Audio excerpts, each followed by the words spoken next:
Olá, meus amigos e minhas amigas. Iniciamos falando de uma descoberta na Ucrânia que, ao mesmo tempo que coloca em dúvida a segurança de o Ocidente enviar recursos para Kiev, demonstra também que as instituições do país estão atuando para garantir essa segurança. Bom, o Serviço de Segurança da Ucrânia, o SBU, descobriu um caso grande de corrupção envolvendo compras de armas pelo exército, no valor de cerca de 40 milhões de dólares. 5 altos funcionários do Ministério da Defesa e de um fornecedor de armas estão sob investigação. A história é a seguinte: em agosto de 2022, um contrato para 100 mil morteiros foi assinado, pagamento feito adiantado e parte do dinheiro até transferido para o exterior. Mas o detalhe é que as armas nunca chegaram. Isso é grave, ainda mais considerando que a Ucrânia está em guerra e tentando entrar na União Europeia, onde a corrupção é um grande obstáculo. O SBU aponta que altos oficiais do Ministério da Defesa e chefes de empresas afiliadas estão envolvidos nesse desvio. Isso aconteceu 6 meses depois da invasão, em fevereiro de 2022, mas nenhuma munição foi entregue. Um dos suspeitos foi detido tentando deixar a Ucrânia. A Procuradoria-Geral da Ucrânia já disse que os fundos roubados foram apreendidos e serão devolvidos ao orçamento da defesa. E o presidente Zelensky, que desde 2019 coloca a luta contra a corrupção como prioridade, tem um grande desafio pela frente, ainda mais com a Ucrânia subindo 28 posições no Índice de Percepção de Corrupção da Transparência Internacional em uma década. Questão de corrupção como essa tem um efeito duplamente negativo para os objetivos de Kiev. O primeiro é que cria uma camada de dificuldade a mais em sua pretensão de entrar para a União Europeia. O segundo, que pode gerar insegurança nos financiadores ocidentais, que começam a ter dúvidas se seus investimentos e aportes realmente chegarão no campo de batalha. Mas em relação à ajuda, temos notícias positivas para Zelensky. A Hungria, que vinha mantendo uma postura crítica em relação ao apoio da União Europeia a Kiev, agora sinalizou uma possível mudança de jogo. O primeiro-ministro húngaro Viktor Orbán, conhecido por suas críticas ao suporte financeiro e militar da União Europeia à Ucrânia e por manter laços estreitos com o Kremlin, parece estar abrindo caminho para um compromisso. Bom, vamos contextualizar um pouco. Como vocês sabem, desde a invasão da Ucrânia pela Rússia em fevereiro de 2022, a União Europeia tem se esforçado para fornecer ajuda significativa a Kiev. O Orbán, no entanto, bloqueou uma revisão no orçamento da União Europeia que incluía ajuda à Ucrânia. Isso acabou obrigando os líderes da União Europeia a pensarem em um plano B e convocarem uma cúpula de emergência.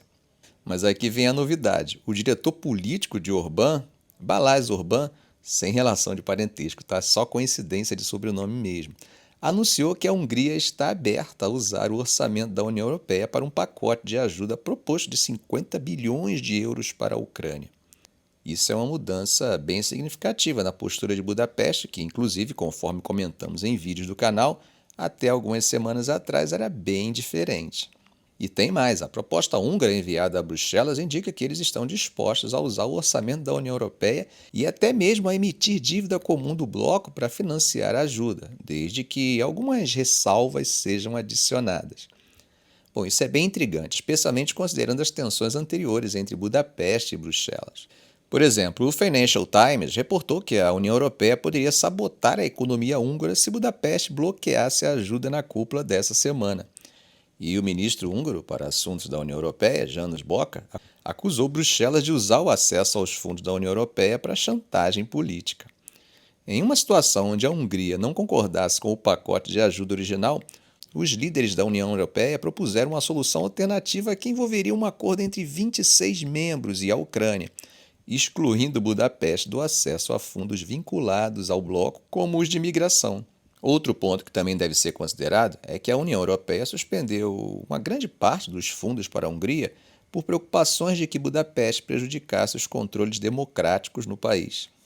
Embora alguns desses fundos tenham sido liberados no final do ano passado, após reformas judiciárias húngaras, cerca de 20 bilhões de euros ainda permanecem congelados. Para adicionar mais uma camada a essa trama, o ministro das Relações Exteriores da Hungria, Péter Szijjártó, está programado para se encontrar com seu homólogo ucraniano em Uzhgorod, no oeste da Ucrânia, para preparar um possível encontro entre Orbán e Zelensky. Bom, antes de sairmos da Europa, vamos dar um panorama do conflito da Ucrânia. Parece que as forças ucranianas estão recuando em Krokmauny, buscando posições defensivas mais vantajosas. Bom, isso é uma tática clássica, quando o terreno alto oferece uma melhor posição estratégica. Enquanto isso, os russos estão pressionando forte na área.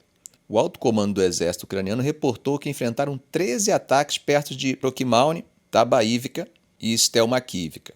Segundo eles, os russos estão usando bastante artilharia numa tentativa clara de avanço. Essa ênfase na artilharia é algo a se observar, pois indica a estratégia de desgaste que os russos podem estar adotando.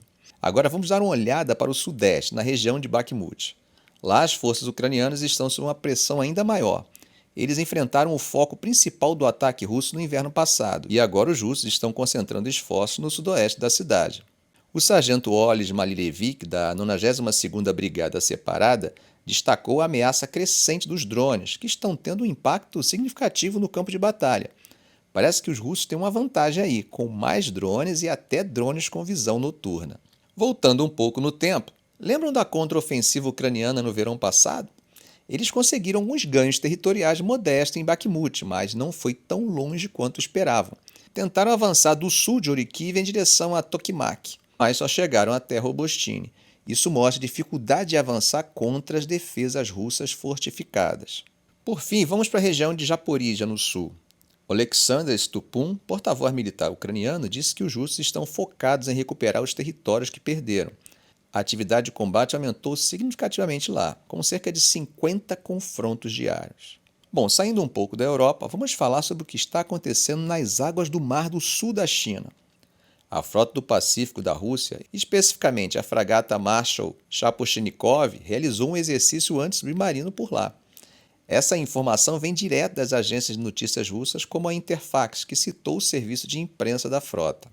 Então, o que exatamente aconteceu durante esse exercício? Parece que o Marshal detectou um submarino inimigo fictício.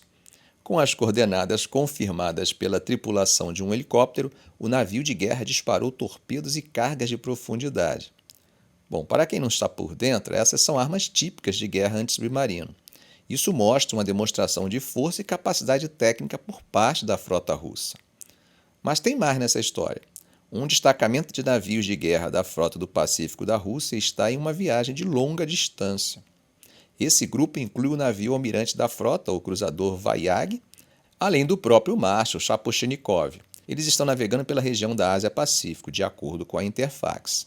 Para dar um contexto geográfico, a agência de notícias estatal russa RIA relatou que os navios saíram do porto de Vladivostok, no extremo oriente da Rússia, em 22 de janeiro. Esse tipo de movimento na região do Mar do Sul da China é sempre significativo. Essa área, como sabemos, é estrategicamente importante e tem sido um ponto de tensão entre vários países. As ações da frota russa, especialmente em um momento global tão delicado, um claro sinal de que a Rússia está buscando afirmar sua presença militar e sua capacidade naval na região. Isso é algo que merece atenção, pois pode ter implicações geopolíticas mais amplas, especialmente considerando as complexas dinâmicas de poder na região Ásia-Pacífico.